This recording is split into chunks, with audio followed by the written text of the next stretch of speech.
our next element right here, and this was the clip. It was the number one most voted for, most loved FTG segment. It was also mentioned again in the comedic segments because this was just pure gold. Like, it was amazing. And what I love about this clip is that there's a little bit of setup there. And this is actually, this clip, I think, describes everything. I think we should just go ahead and get right to it. What do you say, Sean? Yeah, before we start real quick, yep. I think we mentioned it earlier. This is my favorite clip because we did no work for this. We had nothing to do with it.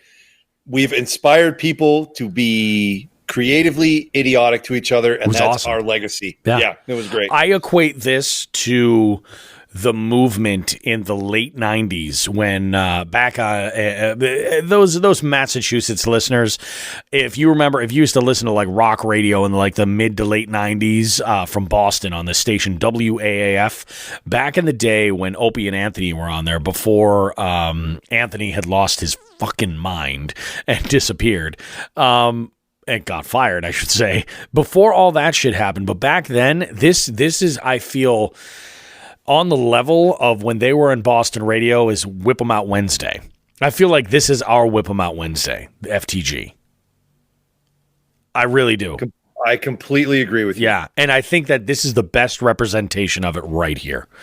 Here we go. Your nominees, if you will, for the Fuck That Guy segment, you can do so by going to jigsandbigs.com, tapping that leave a voice message button, and you get 60 seconds to sound off. So, a close friend of the show reached out to us with this one, and I'm going to go over those details right now, and I'm going to play these in the order that I received them. I'm going to say this much, that they are in fact related. Sean, please leave your microphone open. I need any of your reactions to be absolutely genuine. Here we go. Am I going to ruin this? No. Hey, Bobby. Hey, Sean. This is Joe from Old Glory Outdoors. I got a quick Fuck That Guy. It involves Wild Bill.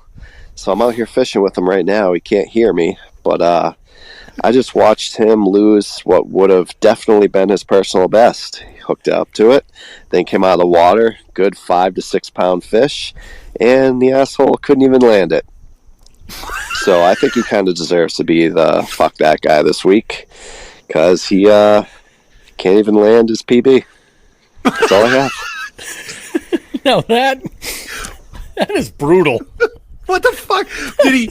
What was the problem? How did he, what did he fuck up with the net? Did he? No. I think this was what Loaded Potato would say, a long distance release.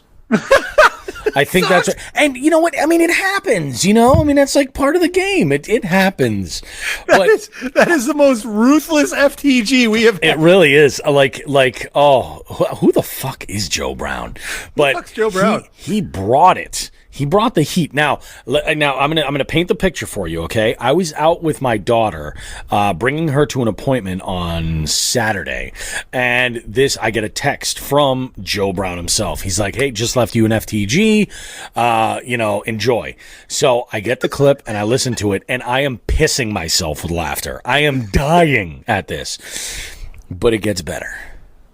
It gets better because about 2 hours, maybe 3 hours later, I received this message. Oh, my God. Hey, Bobby. Hey, Sean. Bill Rogers, Wild Bill Fishing from Hookset Hoodlums. I just wanted to participate in the Fuck That Guy segment. Today's Fuck That Guy, for me, is Joe Brown. I know what you're thinking. Who the fuck is Joe Brown? Joe's the dude from Old Glory Outdoors.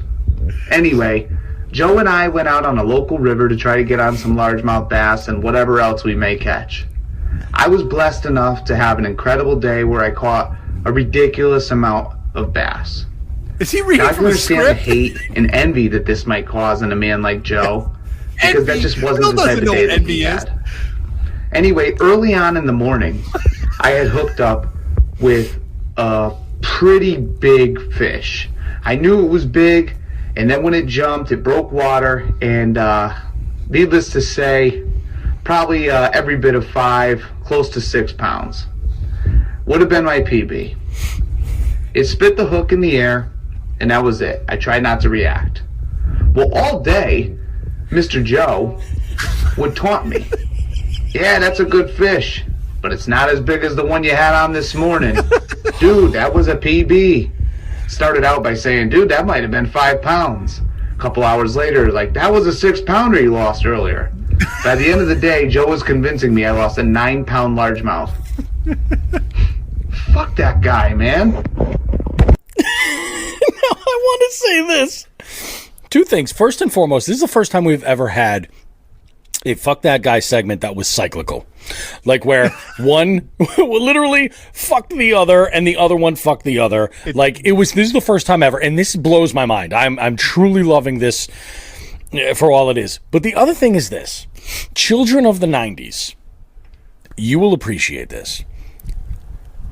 What Wild Bill just said, the tone in his voice, the enunciation, the patter in his speech, does it not sound like a young Kevin Arnold from the Wonder Years? Oh my God. Right? And like, you know, how many fucking Wild Bill Fred Savage memes did you just spawn with that one statement? I know, dude. Wild Bill, Fred Savage. But then does that make Joe Paul? Oh my God. Paul Pfeiffer? Does that make Joe? Is Marilyn Manson?